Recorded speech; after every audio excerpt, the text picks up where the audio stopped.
But glory to God na pinili po natin ang papurihan ang Panginoon despite po sa mga kapaguran natin. Amen? So, glory to God po. So, tonight po, we will continue po mga kapatid, our sermon series. And itong sermon series na po, to The Lord Make My Life Meaningful. And tonight po mga kapatid, this is the last po na topic po natin. Amen? So, last time, ang ating pong kapatid na Kuya Raymark is tinakal niya po is about money. So, bago po ako magsimula at bago po ako manalangin mga kapatid, meron lang po akong ice-breaking kasi alam ko, mga inaantok-antok tayo eh. Inaantok-antok tayo, so konting po muna. May pa-prize po si Ate Liza ang hinanda dito eh. Amen. So, sino po dito? Para lang po kay Ate Camille, kay Kuya Raymark, ang hindi pwedeng sumagot dahil alam po nila to. Sino po dito ang nakakakabisado nung limang previous topic po ng about this sermon series, Lord, make my life meaningful. Sino po? 5 na po. Yes, this is... Sino po ang nakakompleto?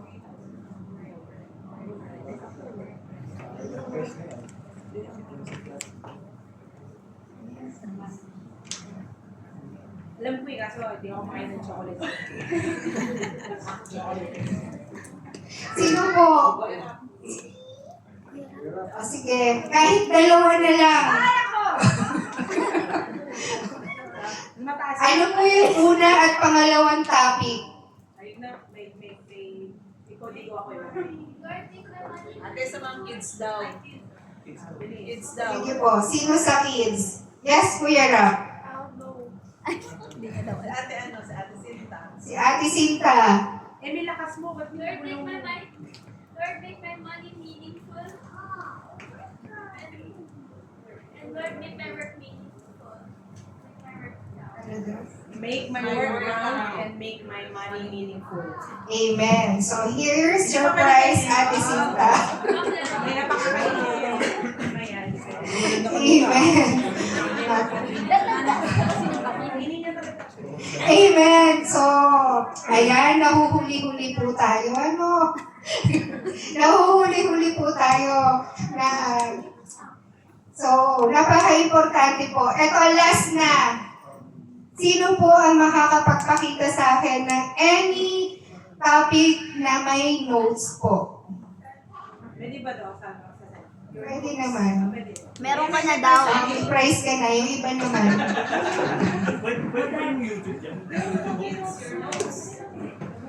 Ay, hindi tinatanggap pag ikaw. Ayun, si Ate Mai. Ayan, next time po prepared na kayo ha.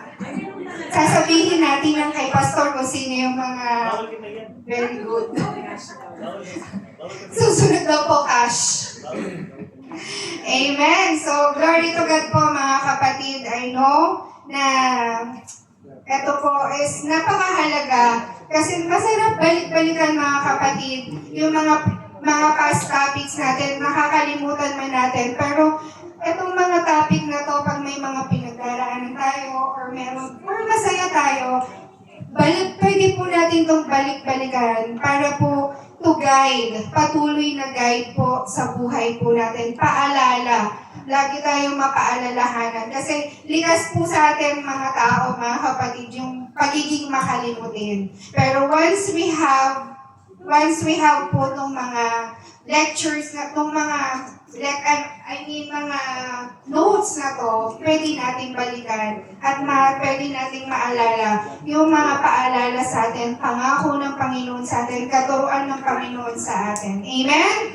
So, glory to God. So, tayo pong lahat ay tumayo mga kapatid at tayo po ay manalangin. Yes, Lord. Hallelujah, Jesus. Purihin ka, Panginoon. Hallelujah. Once again, Lord, patuloy, Panginoon. We honor your name. We glorify your name, O God. Hallelujah, Jesus. Patuloy nga, Panginoon, Ikaw ay aming pinapasalamatan, dinadakila, Panginoon. Salamat, Panginoon, sa inyong kabutihan, Panginoon, for your continuous faithfulness, Panginoon, sa buhay ng bawat isa. Upon this church, Panginoon, thank you for your continuous love, Panginoon, unending love, Panginoon, upon this church, O Lord. Hallelujah. Salamat po, dakilang Diyos, Panginoon, sa presensya mo, Panginoon, mula pa po ng umpisa, Panginoon, hallelujah, ang presensya mo, Panginoon, ang siya dumadaloy sa lugaring ito, O Diyos. At muli, Panginoong Jesus, kami po, Panginoon, ay nagpapakumbaba, Ama, sa lahat, Panginoon, ang nakikita mong hindrances, Panginoon, sa buhay po namin, Panginoon, na hindi po namin natanggap ng kaluwalhati ng iyong salita, Lord. Cleanse us, Father God. Lord, tanggalin mo, Panginoon, anuman ang pagkakasala, mga pagkukulang, Panginoon, ng mga buhay namin, upang, Lord, matanggap po namin ng kaluwalhati, O Diyos, muli ang inyong salita, Panginoon. And Lord, muli ang inyong pong lingkod, Panginoon, ay inyong ibaba, Panginoon. At muli ang presensya mo, Panginoon, ang siyang magtago, Panginoon, sa akin, O God. Gamitin mo nga lamang, O Diyos, ang aking buhay at ang aking bibig, Panginoon, to reveal your word tonight, Panginoon. Salamat, Panginoon, sa buhay ng aking mga kapatid na narito. Buksan mga puso, isip, Panginoon, I rebuke, Lord, the spirit, Lord, ng pagkaantok, O God, in the name of Jesus, Father God, Lord, help them to focus in your word, help them to accept your word, Panginoon. Maraming pong salamat, O Diyos. Muli, Panginoon ko, we glorify you, Panginoon, and Lord, patuloy na ina-acknowledge namin, O God, your presence in this place, O God. In Jesus' mighty name we pray. Amen and amen. So, just a quick review kasi mukhang ayon po sa aking nakita, marami na po ang nakalimot sa ating mga previous topics about this sermon series. So, unang-una po is, make your work count. Amen? So, sabi nga dito, sa make your work count, quick lang po ito. Sabi po dito, view your work as God's calling. Know who your real boss is, how your work matters. Amen? So, the second topic po is about make your rest count na tinakal po ng Ate Camille. Sabi po dito, we rest because God designed us to. Amen? We rest to enjoy God's gift, and we rest because we trust God. Amen? So, pangatlo po is make my faith count. Sabi po, faith means trust. Amen. Without faith, it is impossible to please God. Faith must be in Jesus Christ. Pang-apat po is, sabi po dito, make your prayer count. Reasons why we pray, mga kapatid, it is praising God for who He is, asking God for forgiveness, thanking God for what He has given, and telling God what we need. Amen? So, yung last po ng kay Kuya Raymark, sa ating pong kapatid na si Kuya Raymark, make your money count. So, sabi ng ating kapatid, there are 3 important principles in our money, in handling our money. It is the principle of ownership, the ownership that nag-own ng lahat ng bagay sa atin is the Lord, and God owns it all. God trusts you with His wealth. And pangalawa po is the principle of stewardship. Pinagkatiwalaan po tayo ng Panginoon. So sabi dito, ang paalala po sa atin is spend carefully, save wisely, keep out of debt. Amen? So pangatlo po, lastly is, sabi po, the principle of generosity. Amen? So sabi nga, God loves with a generous heart. Money is a tool for blessing others. It's not only designed for us. Diba po? Pero ang sabi nga, ang gusto ng Panginoon sa atin is we have a generous heart. And sabi ko, store up treasure in heaven, not in earth. Amen? So, I hope na ang lahat po ay napaalalahanan sa past topics po natin na ito. Amen? Lahat ng ito, mga kapatid, is napaka-importante sa ating pong buhay. And now, we will go naman po sa ating pong last topic sa sermon series po nito. At napaka-importante po ng bagay na ito sa atin. Amen? Sabi po, make your time count. Amen. Kamusta po ang ating oras? Kamusta po ang paggamit ng ating mga oras, mga kapatid? Saan po ba natin nauubos ang ating mga oras? Amen? Lahat po tayo, di ba? Sa mundong ginagalawan po natin ngayon, tayo po lahat ay abalang-abala. Amen? Ang oras po. And nanineglect natin na ang oras po na binigay ng Diyos is regalo niya po sa atin. Amen? So, sabi ko nga po kanina, this is the last topic po in this sermon series. Amen? So, sabi nga, nakita po natin yung mga past topics, it's about po yung sa work natin. So, I will proceed na po. So, sabi nga, time is an interesting concept, mga kapatid. Before, yung Panginoon, nakikreate niya po yung heaven, yung earth, wala daw pong time, wala daw pong oras that time. Amen? Nagbe-base lang daw po ng oras before sa araw. Sa sun. Diba po, pag maliwanag, ang ibig sabihin po nun is umaga. Kapag dumilim, ang ibig sabihin po nun is gabi. Amen? But sabi nga, and yet God entered time when Christ Jesus took on human flesh and was born into our world.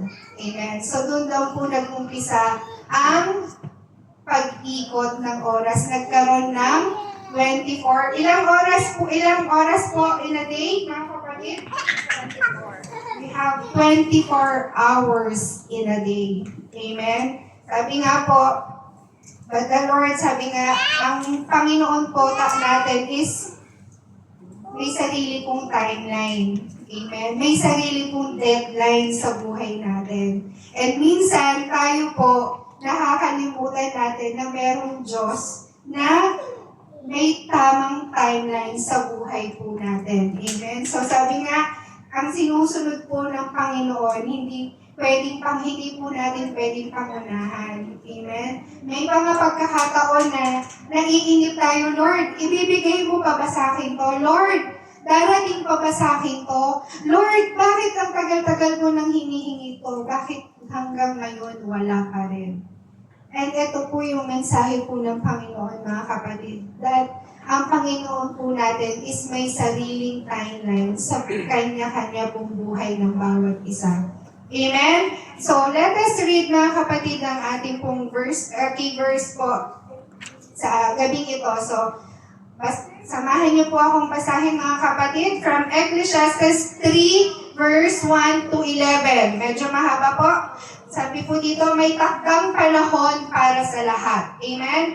Ang lahat sa mundong ito ay may kanya-kanyang panahon. May kanya-kanyang oras. Amen? Ang panahon ng pagsilang at panahon ng pagkamatay. Ang panahon ng pagtatanim at panahon ng pagbunot ng tanim. Amen? Ang panahon ng pagpatay at panahon ng pagpapagaling. Ang panahon ng paggiba at panahon ng pagtatayo, ang panahon ng pagluha at panahon ng pagtawa, ang panahon ng pagluluksa at panahon ng pagdiriwang. 6 po, ang panahon ng paghahanap at panahon ng pagkawala niyon, ang panahon ng pag-iingat sa isang bagay at panahon ng pagtatapon, ang panahon ng pagpunit at panahon ng pagtahi, ang panahon ng pagtahimik at panahon ng pagsasalita. Amen? Ang panahon ng pagmamahal at panahon ng pagkapuot. Ang panahon ng digmaan at panahon ng kapayapaan. Ano ang mapapala ng tao sa kanyang pinagpaguran? Alam ko na ang itinakda ng Diyos sa tao. Iniangkop niya ang lahat ng bagay sa tamang kapanahunan. Ang tao ay binigyan niya ng pagnanasang alamin ng bukas, ngunit hindi binigyan ng pagkaunawa sa ginawa ng Diyos mula sa panimula hanggang sa wakas. Amen. Glory to God. So, mga kapatid, ang lahat ng bagay ay may sariling kapanahunan. Amen? So, sabi nga, most of the time, mga kapatid, we are thinking na we are already master sa oras. Amen? Sa araw-araw ba naman, di ba, na ginawa ng Panginoon, di ba? Aakala po natin, we are already master. Pagising ko sa umaga, ito yung gagawin ko. Ito, sunod. Pero sabi nga, but the truth is, mga kapatid, many of us, most of us, don't really understand time. Amen? Minsan po, di ba, there are times na may pagkakataon na parang ang bilis-bilis ng oras. Naririnig po ba natin to palagi? Ang bilis-bilis naman ng oras. Di ba po? Sa parang kakaumaga pa lang, gabi na agad. Di ba? Ganun pa yung po yung nababanggit ng bawat tao. Di ba po? Normal na naririnig natin to. Other times, mga kapatid, the clock seems to stand still. Minsan naman po minsan yung oras, sino po nakakaramdam nito? Napakabagal. Nararamdaman po ba natin yun na ang bagal-bagal ng oras? Di ba po? Lalo na pag nasa trabaho na tayo, di ba? Gustong-gusto na natin matapos kasi gusto na natin umuwi. Amen? So lahat po tayo nakaka-relate dito, di ba? So sabi, meron naman po, there are times naman we are very much aware of time, especially pag may mga deadlines po tayo. Di ba po? Aware na aware tayo, bilang na bilang natin yung oras kasi dapat matapos tayo on time. Amen? So, eto, favorite po ito na lahat. There are times na gusto natin halos patayin yung relo natin, yung oras. Tuwing kailan po ito? Tuwing ito po ay nagbabakasyon, nagpapahinga, di ba? Nag-e-enjoy, nagre-relax, di ba? Parang ayaw na nating umandar yung oras, ayaw na nating matapos, di ba? Na gusto na lang natin na sana ganito na lang tayo na dapat that is not yung real life po, di ba? Hindi yun yung real life natin. May mga madalas sa pagkakataon ng buhay natin is sobra po tayong abala. Amen? So, mga kapatid, now, okay po, let us look at 3 biblical principles that will help us to make our time count. Amen? Number 1, mga kapatid, your days are numbered. So, number your days. Amen? So, ano pong ibig sabihin na to? Sabi po sa Psalm 90 verse 12, so teach us to number our days that we may gain a heart of wisdom. Sabi po sa Tagalog, kaya ituro mo sa amin ang pagbilang ng aming mga kaarawan upang kami ay mangagtamo sa amin ng pusong may karunungan. Amen. So sabi po dito, ano po yung meaning ng principle na to, mga kapatid? Meaning, mga kapatid, ang oras po na meron po tayo is very limited. Do we agree, mga kapatid? Time flies.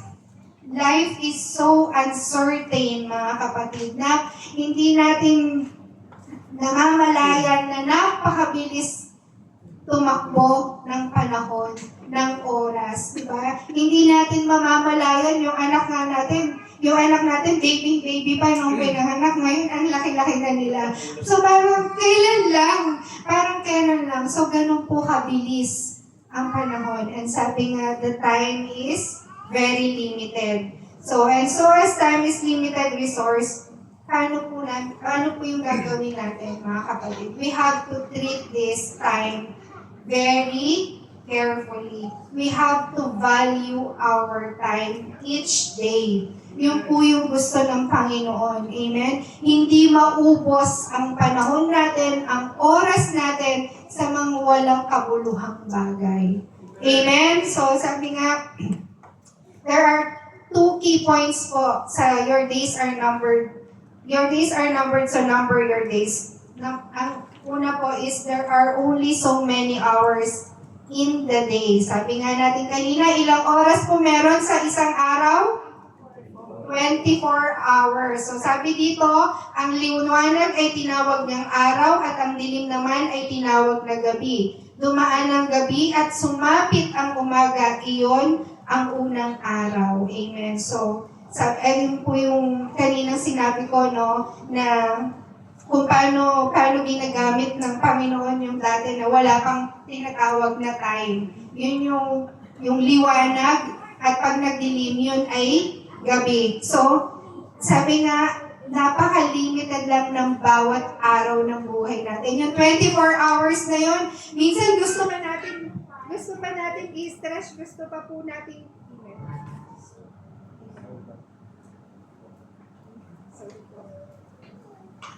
So, ayun po.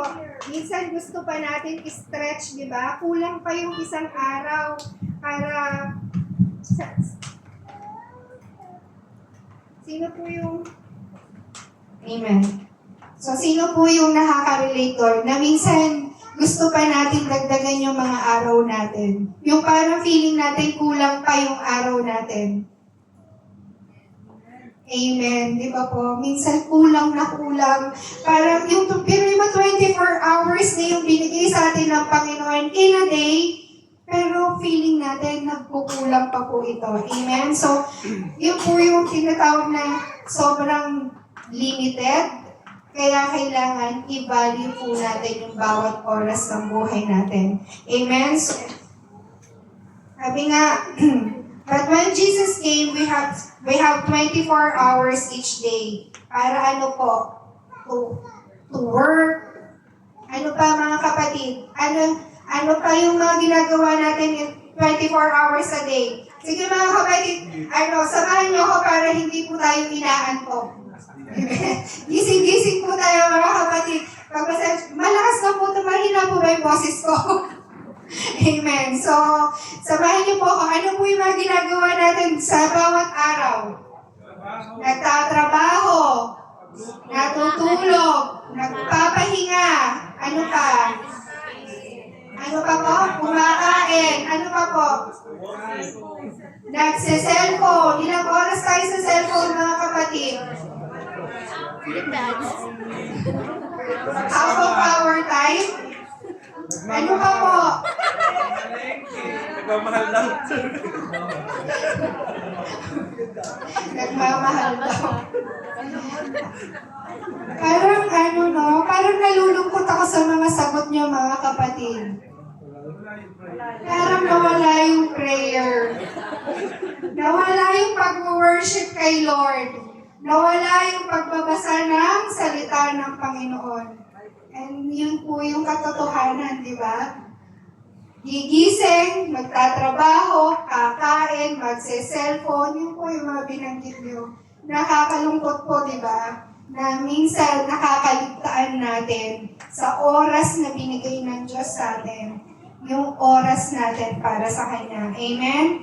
So, meaning, mga kapatid, each of us gets the same amount of time each day. Mahirap ka man, mayaman ka man, taga-city ka man, taga-probinsya ka man, taga-Amerika ka man, o saan ka mang lupalop ng mundo. Pare-parehas po ang binigay ng Diyos sa ating oras. Amen? Ang naiiba na lamang po doon is paano natin ginagamit ang oras na binigay ng Diyos para sa atin. Amen? So, nawa mga kapatid, bulay-bulayin po natin sa buhay natin, mga kapatid. Sabi nga, laging nag-i-speak ng una ang Panginoon sa oras. Sa ginagamit ng Panginoon, and that's us, mga kapatid. So, bulay-bulayin natin, humingi tayo ng tawad sa Panginoon kung hindi natin nagagamit ng tama yung oras na binigay sa atin ng Panginoon. Amen? So, pangalawa po mga kapatid, kanina oras. Pangalawa po, there are only so many days in your life. In Psalm 139 verse 6, sabi po dito, ang ganyang kaalaman ay totoong kagila-gilala sa amin. Ito'y mataas, hindi ko maabot. Hindi natin kayang abutin, mga kapatid. Hindi natin kayang arukin kung ano yung nais, ano yung plano ng Diyos para sa buhay natin sa araw-araw. Only the Lord. Di ba po? Sa bawat araw, we don't know what will happen tomorrow. We don't know, mga kapatid, if si Ate Liza is still here. Ang Diyos lamang pong nakakaalam. Kayo din po, mga kapatid, hindi natin alam, hindi natin kayang arukin kung hanggang kailan yung araw na ibibigay sa atin ng Panginoon. So sabi nga, there are only so many days in your life. So sasayangin po ba natin ang bawat araw ng buhay natin? Amen? So, nasasayang po ba yung oras, yung bawat araw ng buhay natin, mga kapatid? Saan po ba natin nai-spend? Just say it to yourself, mga kapatid. Kausapin lamang po natin na saan ko nga ba nauubos ang bawat araw ng buhay ko? Makabuluhan ba?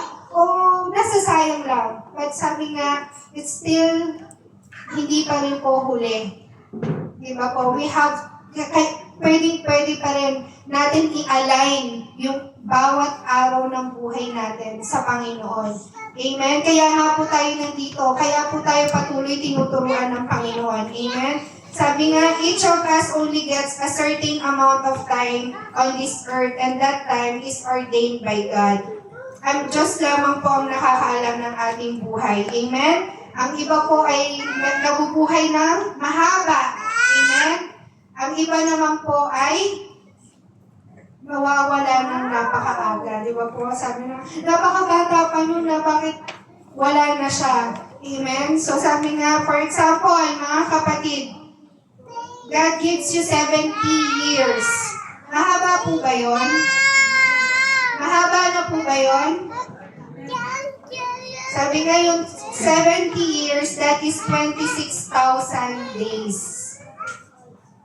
Pero kung iisipin natin 70 years, parang napakahaba na nun, di ba? Parang ang dami-dami ng araw nun. Pero ilang days po yun? 26,000 days.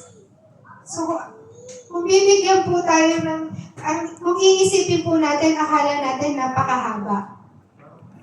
But sabi nga, the Bible teach us to view our life as brief and quickly passing. Amen? Ganun daw po natin ituring ang buhay natin, mga kapatid. Na yung buhay natin dito sa mundo is, sabi nga, huwag tayong pa-relax, huwag tayong pa-chill. Kung ano yung kaya nating ibigay ngayon para sa Panginoon, let's do it. Huwag natin ubusin yung number of our days here on earth sa mga walang kabuluhang bagay, sa sobrang kabisihan dito sa mundo. Sabi ng Panginoon, ang gusto niya, ano pong gusto niya na ibigay natin yung bawat araw natin. Magkaroon tayo ng panahon para po sa ating Panginoon. Huwag nating isipin, bata pa naman ako, malakas pa naman ako. Saka na lang. Di ba po? Saka na lang. Hindi po, yun ang saka na lang ako magbabasa ng Bible. Marami pa namang oras, marami pa namang panahon. Saka na lang ako mananalangin. Kasi busy pa ako. Kinabukasan, kinuha ka na ng Panginoon. Ay, si Panginoon po kaya ang kukuha sa atin. Di ba po? So, wag natin. Ito po ay isang paalala, mga kapatid, para sa ating lahat. Na ituring po natin ang bawat araw ng buhay po natin. I-cherish po natin na isang regalo po ng Panginoon. Amen? Ituring po natin na ang bawat araw is mahalaga. Isipin natin na bukas. Kung iisipin mo na bukas, kung alam mo na bukas kukunin ka na ng Panginoon, ano sa palagay natin ang gagawin natin? Siguro wala tayong gagawin kundi manalangin na manalangin, lumapit na lumapit sa Panginoon. So, ganun daw po natin ituring yung buhay natin araw-araw. As if bukas, kukunin na po tayo ng Panginoon. Amen? Siguro kapag yun po yung naging thinking natin, yun yung pag-treat ng buhay natin, then hindi tayo mapapagod. Hindi mawawala ng oras ang Panginoon sa buhay natin. Amen? So, glory to God po. So, sabi nga po, as David writes in Psalm 39 verse 4, mga kapatid, sabi po dito, Lord, make me to know my end and what is the measure of my days, that I may know how frail I am. Sa Tagalog po, sabi, Yahweh, sana'y sabihin mo kung kailan mamamatay, kung gaano katagal pa kaya ako mapubuhay. Ito yung panalangin, ito yung nais ni David. Palagay niyo po mga kapatid, kung sasabihin po sa atin ng Panginoon, kung bibigyan tayo ng Panginoon ng watch, ng wristwatch, as nakalagay doon, ito na lang yung araw mo, ito na lang yung natitirang araw mo. Palagay mo ba, magkakaroon ng, ano po kaya yung pamumuhay natin? Diba? Siguro, andun yung kakaba-kaba tayo, hindi tayo at peace, di ba po? Kasi bawat araw kahilang ganitong araw na lang ako, but the Lord is good. Ang Diyos po natin ay mabuti. Hindi po morbid ang design ng Diyos para sa atin, mga kapatid. Amen? Sabi nga, yung gusto ng Panginoon na lumakad tayo sa buhay natin, na andun yung kapayapaan, nandun yung kaligayahan, amen, nandun yung joy.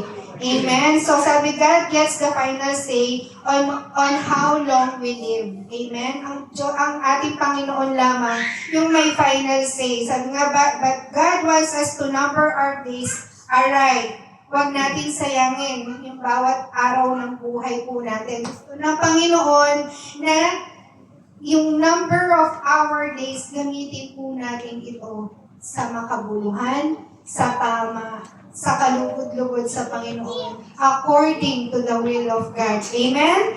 So sabi nga, para ma-i-apply natin, kanina sabi ko po yung heart of wisdom. Sabi po dito para ma-attain natin yung heart of wisdom. So ano po ba yung heart of wisdom, mga kapatid?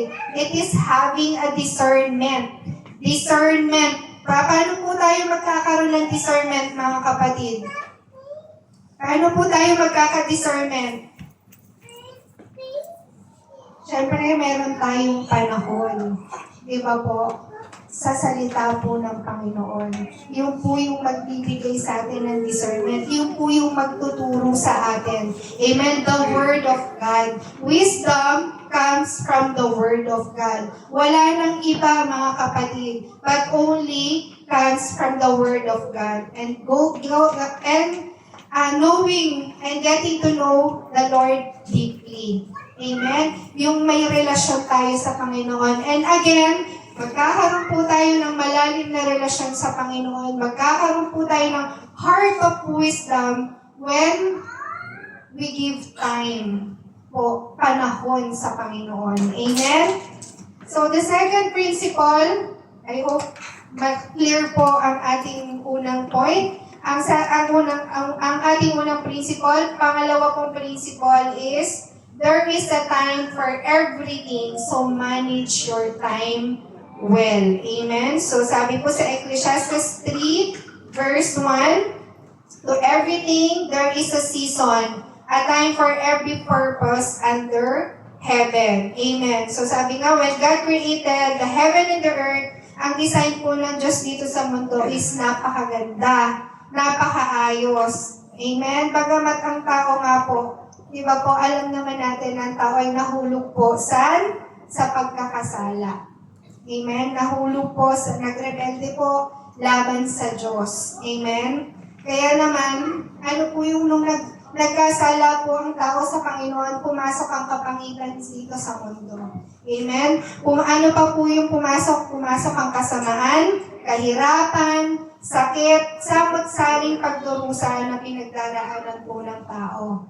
Amen? So sabi ko, but mga kapatid, there is good news. Amen? Laging may good news ang ating Panginoon. Amen? Sa kanyang mga anak. Sabi po, magkakaroon ng katapusan, aayusin ng Diyos ang kanyang mga nilikha. There is restoration, mga kapatid. Amen? Mga kapatid, iba-iba man po yung story ng buhay natin. Iba-iba man po yung pinagdaraanan. Amen? Wala pong pare-parehong pinagdaraanan ang anak ng Diyos. Iba-iba, iba-ibang sitwasyon, mga kapatid. Iba-ibang pagsubok po sa buhay natin. Pero sabi nga, tandaan po natin na this is only a season. Amen? Season lang po yan ng buhay po natin. Hindi mananatiling tag-ulan, di ba? Tag-init sa buhay po natin. Amen? Sabi po dito, hindi po doon mananatili. Amen? Pero sa paglakad mo sa season ngayon, sa pagsubok, sa circumstances ng buhay natin, napakabigat man ng panahon ng buhay natin ngayon, laging ang darating ang panahon, mga kapatid, na yung makikita po natin yung kamay ng Diyos, mga kapatid, na kumikilos sa kalagitnaan po natin. Amen? Makikita po natin yung kagandahan despite of that mga circumstances, mga trahedya ng buhay natin, makikita natin yung kagandahan po ng plano po ng ating Panginoon. Amen? So, lagi po, wag po tayong panghihinaan kung meron pong mga pagsubok na sunod-sunod, mga kabigatan, mga kapatid. Always remember that God is faithful. God is good sa buhay po natin. Amen? He restored us. Amen? Laging andun ang pangako ng Panginoon na hindi ka niya iiwan, hindi ka niya pababayaan. Amen? So sabi nga, God make all things beautiful in His time. Amen. So sabi nga, and to see those beautiful things, we have to, again, seek God's kingdom first. Amen. In Matthew 6:33, sabi po, basahin ko po sa Tagalog, ngunit higit sa lahat ay bigyang halaga ninyo ang kaharian at ang pamumuhay ng ayon sa kanyang kalooban. Amen. At ang pangako po ng Diyos, mga kapatid, at ibibigay niya sa inyo ang lahat ng mga bagay na ito. Amen. Hindi po nanatili sa command ng Panginoon sa atin. But may kalakip na napakagandang promeso na galing po sa ating Panginoon. Amen? Tayo, unahin natin ang Panginoon sa buhay natin. Sa bawat araw ng buhay natin, mga kapatid, unahin natin ang Diyos. Amen? At ang lahat ng ito, ang lahat ng bagay, ibibigay sa atin ng puno ng pagpapala ng Panginoon. Amen? Marami na, mga kapatid, pinaranas. Ngayon pa lang, amen, ngayong araw pa lamang po ito, di ba, nakatanggap po ang ating mga kapatid ng pagpapala po sa ating Panginoon, di ba po? Dahil tayo po ay anak ng Diyos, naglilingkod sa Diyos, wala pong pinapahiya na anak ng Diyos ang ating pong Panginoon. And congratulations po, di ba, to our Ate Char, di ba? Matagal niyang hinintay, pero glory to God, di ba? Tapat po ang ating Panginoon sa kanyang mga pangako. So sabi nga, we know that ang bawat isa po, mga kapatid, ang ating kapatid is singing muna ang kalooban ng Panginoon. Amen. And ganun din po ang nais ng Panginoon sa buhay ng bawat isa sa atin. Amen. So sabi nga, pangalawa po, so sa seek God's kingdom first, so let's prioritize God sa buhay po natin. Kasi yun po yung nais ng Panginoon. Nakita niya, when we prioritize Him, mga kapatid, we show our love to our Lord. Amen? And tapat ang Panginoon, mga kapatid, sa kanyang mga pangako. So, pangalawa po, mga kapatid, find God's balance in your time. In Ecclesiastes 3 verse 11, napakaganda po nito, mga kapatid. He has made everything beautiful in its time. Also, He has put eternity in their hearts, except that no one can find out the work that God does from beginning to end. Amen. So, it is very important mga kapatid that we find God's balance sa mga oras po natin. Amen? Managing your time well is not just about productivity. It's about balance. There is a time to work hard, mga kapatid. May panahon para po tayo ay magtrabaho. Diba? Sabi nga po ng Ate Camille, diba? Hindi po tayo nilaan ng Diyos para lang po magtrabaho. But ang nais ng Diyos is we have time also to rest. And not just to rest para matulog, but to rest in the Lord. Amen? To rest in His presence. Amen? So, and the very good example po doon is ang ating Panginoon. Amen? Hallelujah. So sabi ko nga, etong na to, nangusap po sa akin to, pinaalala po sa akin ng Panginoon. Well, ngayon po kasi nasa panibagong, ako na lang po isaset ko yung samples ng buhay ko. Nasa bagong department na po ako. Yung dati po, nung nasa claims department ako, parang yung pagpapahinga sa akin, parang pag nagpapahinga ako, sobrang guilty na ako. Sobrang parang, nagigilty ako na nagpapahinga ako kasi parang iisipin ko bakit hindi ako magtatrabaho, hindi ako mag-overtime. Yung iba nga wala. Bakit ako hindi ako mag-overtime? So, tapos parang inisip ko, kasi kailangan ko to, ang dami-dami. Punong-puno po dati yung isip ko. But then, the Lord is good. When I prayed, may naging pangyayari sa buhay ko na dinisire ko sa puso ko na malipat ako from other department, mga kapatid. So, ibinigay ng Panginoon, nilipat ako sa ibang department, and I realized this June, lumipat po ako doon last June 2023, and na-realize na ngayon, June 2024 na, isang taon po akong hindi nagkaroon ng overtime. Pero, glory to God. Kasi sabi ko, Lord, you are faithful. Kasi, naranasan ko po yung kapayapaan sa buhay ko na hindi man po ako punong-puno ng overtime, but pinakita ng Lord sa akin na kahit walang overtime, I can provide.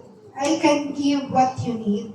Amen. So, glory to God po, no? So, yung overtime po is a real blessing, mga kapatid, but we have find balance sa buhay po natin. Hindi po design ng Panginoon po ubusin natin yung buong kalakasan natin, yung buong lakas natin para sa mga bagay dito sa mundo. Amen?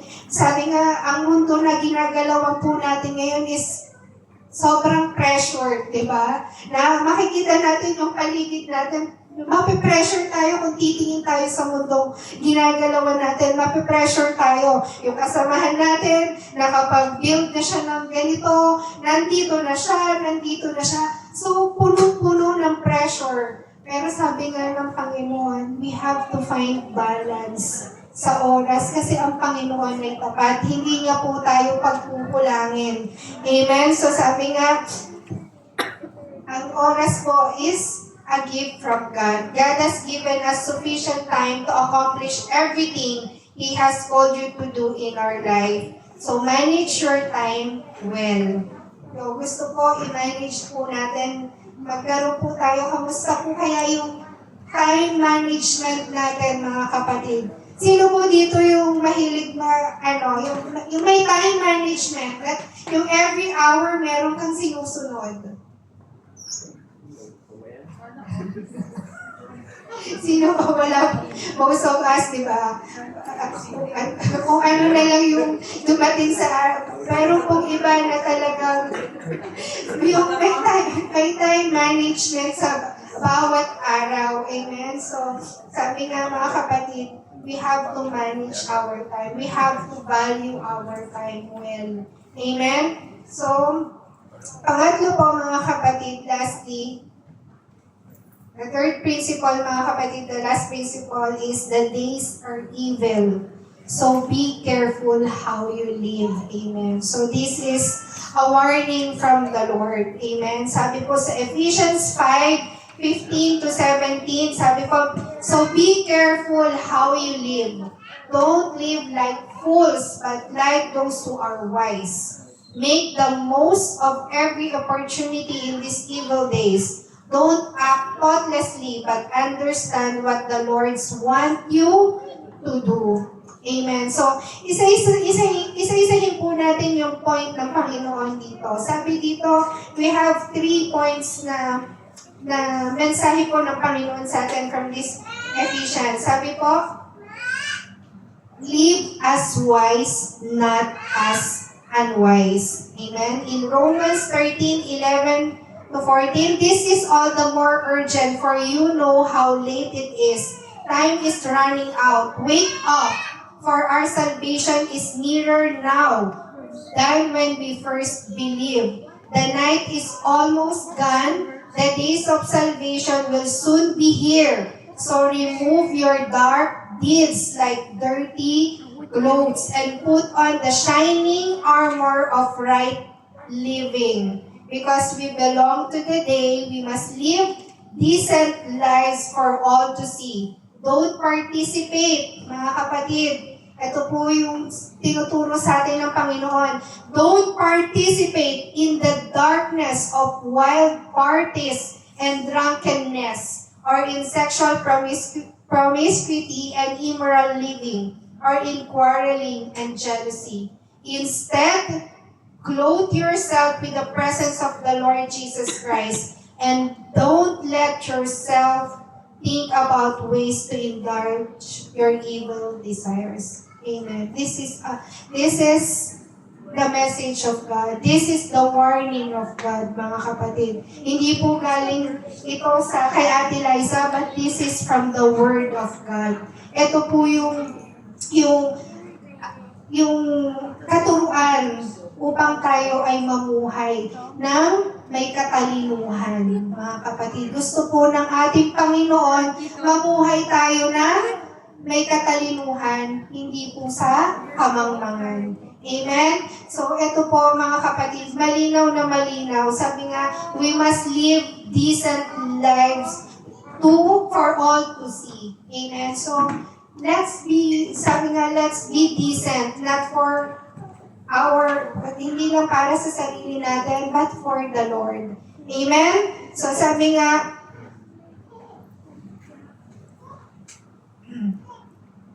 we have to avoid sinful, wasteful, and harmful decisions, mga kapatid. So, sabi nga, included po ito sa pag-number ng araw po natin, sa pag-iingat sa bawat araw ng buhay natin. Minsan, nadadala po tayo ng mga ng kapaligiran natin, di ba? Okay lang to. Ito na yung buhay ngayon. Ito na yung in ngayon, di ba? Ito na yung uso ngayon. So, kailangan i-accept na natin to. No. Still, ang Panginoon, ito po yung nais niya sa buhay po natin. Amen? Amen! Are we all okay pa po? Amen. So, malapit na po tayong matapos, mga kapatid. So, next, mga kapatid is, sabi po dun sa balikan ko yung Ephesians. Sabi po sa verse 16, make the most of every opportunity in these evil days. In Ecclesiastes 9 verse 10, whatever you do, do well. For when you go to the grave, there will be no work or planning or knowledge or wisdom. Amen. So whatever you do, mga kapatid, sa bawat araw ng buhay natin, sabi po, we have to do well. Amen? So, kasi, pag tayo daw po ay nasa grave na, pag tayo daw po ay namatay na, wala na. Tapos na. Amen? So, sabi nga, once again mga kapatid, if time is a limited resource, then make the most every opportunity. Make the most every moment of our life. Amen? Be sure to spend time with family and friends. Sa parents po natin, spend time with your children. Sabi nga, always we hear those years go by. Sa mga anak po natin, di ba? Huwag natin ubusin yung buhay natin na ang ano lang natin is magtrabaho, magtrabaho, magtrabaho. We have to find time, di ba? Sa mga anak natin. Yung mga anak nga daw po natin, ang spelling nila ng love is T-I-M-E. Amen. They feel the love when there is time. Kapag meron pong oras para sa kanila. Amen. Yung po yung, gano'n po nila ini-spell ang love. Yung time po para sa kanila. Because kapag meron pong tayong time sa pamilya natin, sa mga anak natin, sa asawa natin, sa mga magulang natin, nararamdaman po nila ang tunay na love natin. Amen?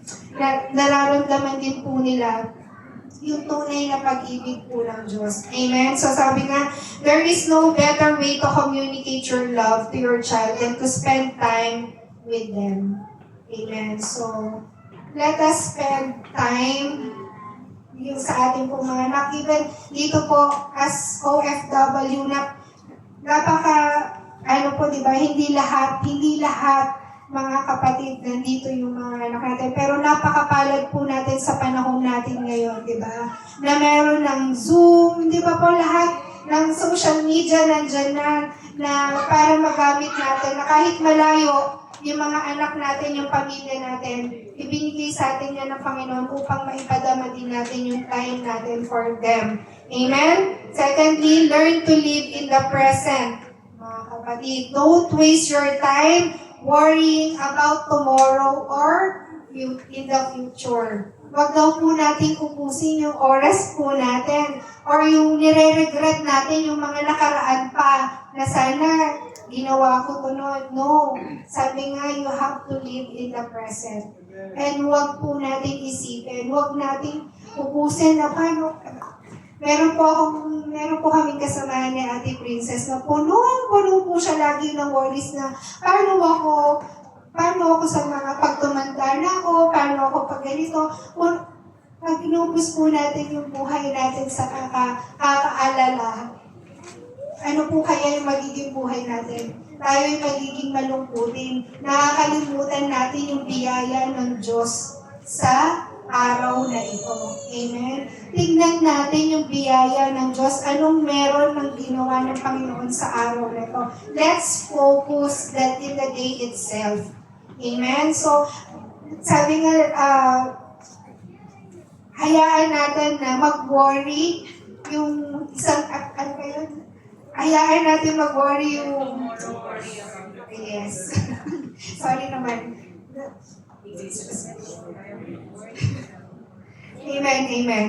So sabi nga, huwag natin alalahanin mga kapatid, huwag natin i-worry ang bukas. Let's focus for today. Amen? So sabi nga, that is why it's called present. Receive every moment, every minute as a gift from God, and you will learn to live in the present. Amen? So, bigyan natin ng yung joy, kung ano yung biyaya ng Panginoon sa atin ngayon. Huwag natin tingnan kung ano yung biyaya na meron yung kapitbahay natin, yung kaibigan natin, yung kumare natin. But tignan natin yung biyaya ng Panginoon sa atin sa bawat araw. Amen? So, and kapag yun po yung tinignan natin mga kapatid sa bawat araw, sa bawat oras ng buhay natin, we will feel very blessed. Amen? Matututo tayong magpasalamat. Ay Lord, maraming salamat kasi ginawa mo ang araw na ito. Amen? May pagsubok man, Lord, alam ko matatapos po ito. Hindi mananatiling problema to. Maaaring bukas, ito ay matatapos na. So, hindi po tayo dapat manatili na nag-aalala, nagmumukmok. Huwag natin sayangin mga kapatid. Nga napakaiksi po ng buhay natin dito sa mundo. Amen? Pangatlo po is, sabi doon sa Ephesians, understand the Lord's will. From Proverbs 16 verse 9, we can make our plans, but the Lord determines our step. Amen? So, Only we have to understand yung ano yung kalooban po ng Panginoon. Many are the plans in a man's heart, but still, the plan of the Lord will prevail sa buhay po natin. Amen? Marami man po tayong plano. Huwag po natin sayangin ang buhay natin na akyat tayo na akyat ng hagdan, hanggang sa naubos na po yung bawat araw ng buhay natin. And then suddenly makikita natin, mali pala yung ginawa natin sa buhay natin. Yung inakyat natin, napagod lang tayo, naubos lang yung panahon natin, naubos lang yung oras natin. Amen? So ang nais po ng Diyos sa atin mga kapatid, we have to understand the Lord's will po sa buhay po natin. Amen? So, sabi po, last po from James 4:13 to 15, look here, you who say, today or tomorrow we are going to a certain town and will stay there a year. We will do business there and make a profit. How do you know what your life will be like tomorrow? Your life is like the morning fog. It's here a little while, then it's gone. What you ought to say is, if the Lord wants us to, we will live and do this or that. Amen. In short, mga kapatid, patuloy natin pagkatiwalaan ang ating Panginoon sa buhay natin, sa bawat oras, sa bawat araw ng buhay natin. Tulungan po natin ang ating sarili na huwag pong masayang yung oras. Huwag pong dumating yung panahon, yung oras na tayo'y mahina na hindi na natin kayang maglingkod, hindi na natin kayang mag-serve sa Panginoon. Ngayon, that we can, mga kapatid, do it. Gawin po natin, mga kapatid, maging makabuluhan po ang oras natin dito sa mundo. Amen? Hindi yung nasa balik na tayo ng karamdaman, doon natin pagsisisihan na sana nakapaglingkod ako sa iyo, Panginoon. No. Mapalad po tayo ngayon na tayo po'y narito, nakakarinig po ng salita po ng Panginoon, tinuturuan ng Panginoon. Amen? We are not designed just to sit, mga kapatid. We are not designed para po tayo ay makinig lamang. But we are designed to serve the Lord. Amen? So let's use our time. I-prioritize po natin yung Panginoon sa buhay po natin, sa bawat oras po ng buhay po natin. Amen? So in our conclusion, mga kapatid, and we have these 3 biblical principles to make our time count. Principle number 1 is your days are numbered, so number your days. Pangalawa po is, there is a time for everything, so manage your time well. The days are evil, so be careful how you live. Amen? Glory to God po sa mensahe po ng ating Panginoon. Nawa po is, meron po tayong natutunan at nawa po yung buhay po natin dito sa mundo is, yung oras natin dito sa mundong ito is, ibigay natin sa Panginoon. Amen? Hindi po inaalis sa atin ng Panginoon na tayo po ay makapagtrabaho, magawa yung mga plano, yung mga desires natin. Dahil ang pangako po ng Panginoon, di ba? Unahin natin siya. At siya ang lahat ng bagay na ninanais ng puso natin. Ito'y ibang kakaloob niya. Amen? So, glory to God po mga kapatid. Purihin po ang ating Panginoon. Bago po tayo manalangin, can I ask lang po Ate Rhea yung kanina inawit before we... Yes. Amen, Prince. Sige po mga kapatid, tayong lahat po ay tumayo. Muli po natin purihin ang Panginoon. Muli po natin awitan ng ating Panginoon. And sa ating pong panalangin, mga kapatid, maggulay-gulay po tayo, mga kapatid. Let us repent. Let us ask for forgiveness. If meron yung oras man natin is hindi naging makabuluhan. Hindi po, we are here na hindi i-judge po, para i-judge po ng ating Panginoon sa ating mga kamalian. Amen? Kung meron man po tayong pagkakamali sa paggamit po ng oras natin, let us say it to the Lord and let's ask the help of the Lord. Hingin po natin yung tulong ng Panginoon na magamit po natin yung oras po natin para sa Kanya, para sa ikalulugod ng Panginoon. Amen? We are not here on earth just to work, mga kapatid. We are not here on earth para lamang mapagod, para masupply yung mga pangangailangan natin sa bawat araw ng buhay natin. We are here, mga kapatid, to receive, to enjoy the fullness of God. Amen. Huwag natin kakalimutan yun. That the Lord is, sabi nga, ang mga ibon na nandyan sa paligid, hindi pinapabayaan ng Diyos. Amen? Hindi nagpapabaya ang Panginoon. Sa mga palakad-lakad, palipad-lipad na ibon, hindi pinapabayaan ng Diyos. So are we. Paano pa po tayo, mga kapatid, na kanyang mga anak? Amen? Hindi po tayo pababayaan ng Panginoon. So huwag po natin ubusin ang oras natin, kakaisip, kaka-worry, and if you are in trials, mga kapatid, right now, isipin po natin, there is a season for everything. Amen? Hindi po mananatiling problema, hindi mananatiling kabigatan, but there is always waiting ng napakagandang bagay. Ang kamay ng Diyos ay kumikilos palagi sa kalagitnaan po ng buhay po natin. Amen? Hallelujah, Lord. Sige po, ating pong awitan ng ating Panginoon.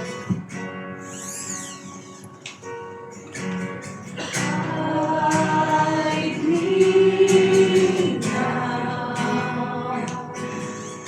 under your wings. Cover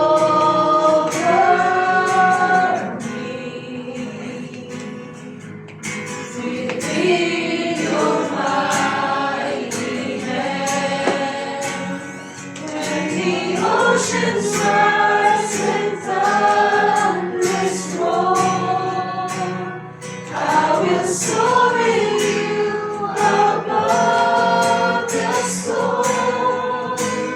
Father, you are king over the flood. I will be still, know you are God.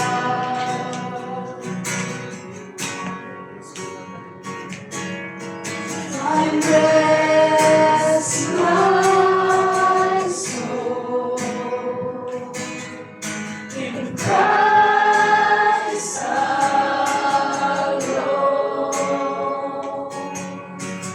Know His power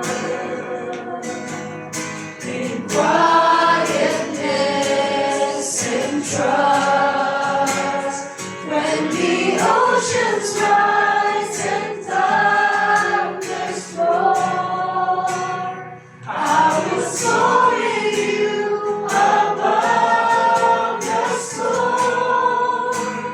Father, you are king over the flood. I will be still, know you are God. When the oceans rise and thunders roar, I will soar with you above the storm. Father, you are king over the flood. I will be still, know you are God. I will be still, know you are God. I will be still, know you are God. Hallelujah. Hallelujah. Hallelujah. Let's continue to praise the Lord. Hallelujah, Jesus. Lord, in the midst of this church, oh God, may you move, Father God, and may everyone feel your presence, oh God. Hallelujah. Hallelujah, Hallelujah, Jesus. Lord, indeed, O God, we will always be still and know that you are our God, O God. Hallelujah. Glory to your name, O God. Hallelujah. Purihin ka, O Diyos. Hallelujah. Thank you, O God. Hallelujah. That everyone will find rest in your presence, O God. Hallelujah. Lord, let everyone find rest in your presence, O God. Meron man, Panginoon, if someone, Panginoon, dito, Panginoon, nakakaranas ng kabigatan, Panginoon ko. Hallelujah, Lord. Ikaw nga po magparanas ng kapahingahan. Panginoon, ikaw nga po magparanas, Panginoon, ng iyong presensya. And you said, Father God, that season, Panginoon, if that season, Lord, ng trials, circumstances, Panginoon, Lord, when you said, Father God, hindi yun mananatili, Panginoon, sa buhay po namin, Panginoon. We will always see the beautiful things, Panginoon, na gagawin mo sa buhay ng bawat isa. And Lord, we will hold onto your promises, Panginoon. Hallelujah. And Lord, hallelujah, Jesus. Hayaan mo nga, Panginoon, na turuan mo ang bawat isa how to number our days, Panginoon. How to number, Panginoon, our time here on earth, Panginoon ko. Na hindi po masayang, O Diyos, ng bawat isa sa amin, Panginoon. Ang biyaya mong buhay, Panginoon ko. Na hindi po matapos ang buhay namin sa mga walang kabuluhan, Panginoon, dito sa mundo. Oh God, help us, Lord. We cannot do it, Panginoon, without your guidance, without your presence, Panginoon. Kami ligaw, O Diyos. Kami ligaw kung kayo'y wala sa presensya namin. Walang kabuluhan, Panginoon, ng aming oras. Walang kabuluhan ng bawat araw ng buhay namin, O Diyos. Kung wala po ang inyong pagkilos, wala po ang inyong paggabay sa amin, Panginoon. Lord, hallelujah, patuloy po kaming nagpapakumbaba. Ang bawat isa po sa amin, Panginoon, tulungan niyo po kami, Panginoon, to do, Lord, ang nais mo sa buhay namin. To do, Panginoon, yung will mo sa buhay namin. To do our purpose here on earth, O God. Hindi po ang purpose sa mundo ito is, Lord, kami ay mapagod ng mapagod, Panginoon ko. But Lord, you want us, Panginoon, to rest, to see your goodness, your faithfulness, Panginoon. We said, Panginoon, wala kang kayang pabayaan mga anak mo, Panginoon, Lord. Kaya naman, help us to continue to trust in you every day of our lives, Panginoon. Hallelujah, O God. Salamat, Panginoon, Lord. Sa aking mga kapatid, I pray, Father God, whatever their prayers, whatever their desires, whatever their plans, O Lord, and hallelujah, in the name of Jesus, Father God, may you move upon their lives, Panginoon. May you work, Panginoon, according to your will, O Lord, in the name of Jesus, Father God, hallelujah. Bless your church, Lord. Bless your children, O God. Hallelujah, hallelujah, Lord. We praise you, we honor you, we glorify your name. Maraming salamat po, Panginoon Jesus, sa pagkilos mo sa presensya mo, Panginoon. Muli, Panginoon, sa iyo po lahat ng papurit pasasalamat. Ito po ang aming samot na langin sa pangalan mo, Jesus. Amen and amen.